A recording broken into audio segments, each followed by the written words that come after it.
The history of Texas is a tapestry of intriguing tales, marked by ambitious claims and dramatic shifts in its territorial borders. In this video, we'll delve into the captivating story of how Texas lost vast swaths of land within just 5 years of joining the United States. Get ready to unravel the mystery behind this transformation and discover why Texas willingly accepted these changes. In 1886, Texas fought and won its independence from Mexico after a brief but intense conflict. Although Mexico didn't officially recognize Texas as a sovereign nation, the Republic of Texas laid claim to vast territories extending far beyond its actual control. In 1836, the rugged landscapes of Texas became the backdrop for a pivotal chapter in history, as a passionate struggle for independence unfolded against the backdrop of a vivid Texan spirit. The battle cry of liberty echoed through the Texan Revolution, a fervent movement that would see brave Texan fighters rise against Mexican rule. The conflict, marked by its intensity and determination, culminated in a hard-fought victory, earning Texas its cherished independence.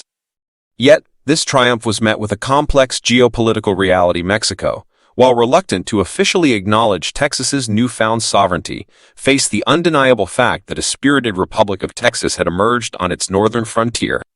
This fledgling nation, born of unwavering courage and audacious dreams, ambitiously laid claim to vast territories that stretched far beyond its immediate grasp, painting a picture of an assertive Texas seeking its place on the world stage.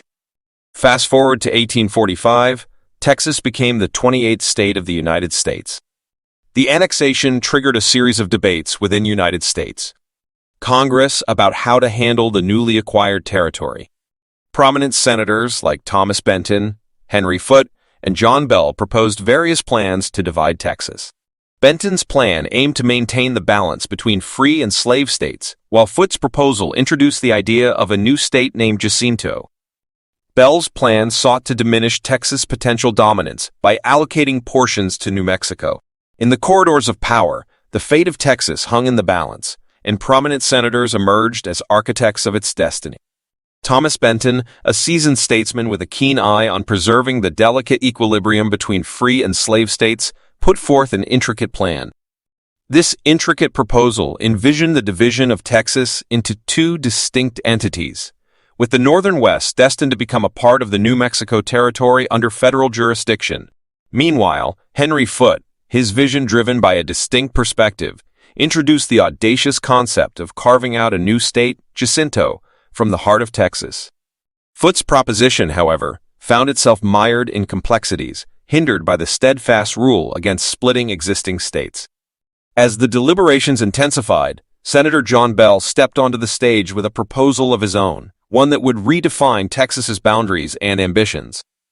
Bell's plan aimed to curtail the potential for Texas to wield overwhelming influence by redistributing territories to New Mexico, thereby diluting Texas's territorial aspirations. In this crucible of ideas, the fate of Texas danced in the hands of these visionary senators, each weaving a distinct tapestry of transformation for the Lone Star State. But it was Senator James Pierce's proposal that ultimately found acceptance. His plan adjusted the border, incorporating disputed territory into New Mexico. This solution addressed concerns about Texas' potential power while ensuring fair distribution. Now, you might wonder, why did Texas agree to this compromise? Well, several factors came into play. First, Texas had accumulated significant debt during its fight for independence.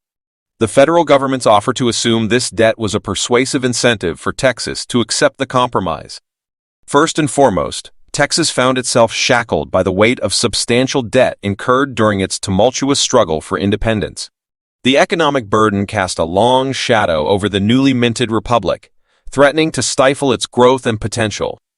It was in this financially precarious environment that the federal government extended a lifeline and offer to shoulder the heavy mantle of debt that had accumulated. This proposal held within it the promise of relief, a chance for Texas to unburden itself and redirect its resources toward development and progress. The allure of such a proposition cannot be understated. For Texas, it was a pragmatic and fiscally prudent decision, a means to secure its economic stability and ensure the well-being of its citizens. The prospect of unloading the weight of debt onto the broader shoulders of the federal government provided a tantalizing escape from the clutches of financial uncertainty. In accepting this offer, Texas made a strategic move, one that not only alleviated its immediate economic struggles, but also paved the way for a more prosperous future. Moreover, beyond the realm of finances, the decision carried profound implications for Texas' political trajectory. By acceding to the federal government's proposal, Texas showcased its willingness to engage in a spirit of compromise, setting a precedent for cooperation and collaboration. This conciliatory gesture demonstrated that, while proud of its sovereignty, Texas was also committed to being an integral and harmonious part of the broader American fabric. It underscored the state's determination to find common ground, not only in matters of economics, but also in the broader arena of governance and nation-building. In the annals of history, the decision to accept the federal government's offer to assume its debt stands as a testament to Texas' pragmatism, its resilience, and its unwavering resolve to chart a course toward a more stable and prosperous future. It was a pivotal moment that showcased the delicate dance between fiscal responsibility and political pragmatism, ultimately shaping the trajectory of the Lone Star State for generations to come. Additionally, the territories in question were areas that Texas struggled to effectively control. Accepting the loss of these territories was seen as a pragmatic move rather than a significant sacrifice. Moreover, Texas leaders understood that maintaining a massive state could lead to future tensions and challenges. By agreeing to the compromise, Texas aimed to forge a stable relationship with the federal government and its neighboring states. The legacy of this territorial transformation continues to shape Texas today. It underscores the intricate balance between state aspirations and national interests.